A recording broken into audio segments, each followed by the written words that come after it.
خطاب الہی مومنین سے ہے، یا ایھا الذین آمنوا، اے ایمان لانے والو، ان تتقوا اللہ یجعل لکم فرقانا، اگر تم اللہ کا لحاظ رکھو گے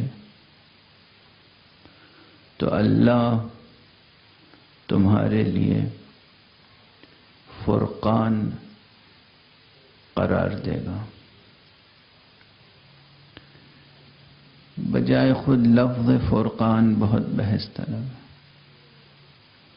قرآن مجید کے ایک ناموں میں سے، مختلف ناموں میں سے بھی ایک نام فرقان ہے۔ قرآن فرقان بھی ہے۔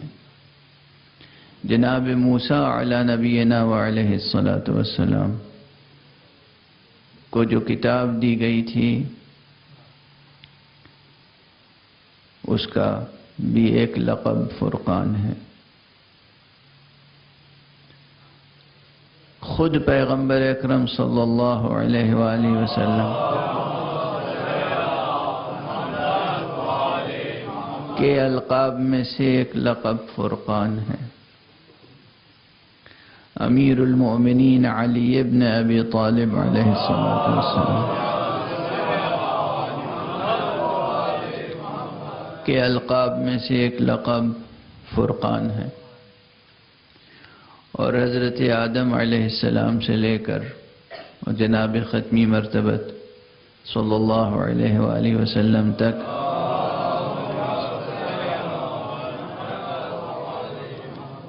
جتنے انبیاء تشریف لائے، ایک اعتبار سے ہر نبی کا وصف یہ ہے کہ وہ فرقان ہے۔ ہر وہ کتاب جو اللہ کی طرف سے نازل ہوئی، اس کتاب کا ایک وصف یہ ہے کہ وہ فرقان ہے۔ کس اعتبار سے؟ اس اعتبار سے کہ اللہ سبحانہ و تعالیٰ کی طرف سے آنے والا ہر شخص اور اس کی طرف سے نازل ہونے والا ہر کلام حق اور باطل کے درمیان فرق کرنے والا ہے، حلال و حرام کے درمیان فرق کرنے والا ہے، صدق و کذب کے درمیان فرق کرنے والا ہے۔ فرق کرنے والا فرقان کہلاتا ہے۔ اور اس اعتبار سے کتنا بڑا وعدہ ہے یہ پروردگار کا کہ اگر تم ہمارا لحاظ رکھو گے تو ہم تمہارے لیے فرقان قرار دیں گے۔ یہ فرقان ہر فرد کی ضرورت ہے۔ کل بھی میں نے یہ جملہ عرض کیا تھا، ضرورت ہے ہماری صبح سے شام تک معاملات زندگی میں ہمیں اس فرق کو محسوس کرنے کی ضرورت پیش آتی ہے کہ سچ کیا ہے، جھوٹ کیا ہے، حق کیا ہے، باطل کیا ہے، اچھا کیا ہے، برا کیا ہے۔ کوئی شخص آفس میں بیٹھا ہوا ہے اپنی میز پر اور اسے مختلف مسائل پہ غور کرنا ہے، اس کو فرقان کی ضرورت ہے۔ کوئی شخص بزنس کر رہا ہے، اسے کاروبار میں مشتریوں کا سامنا ہے، اسے فرقان کی ضرورت ہے۔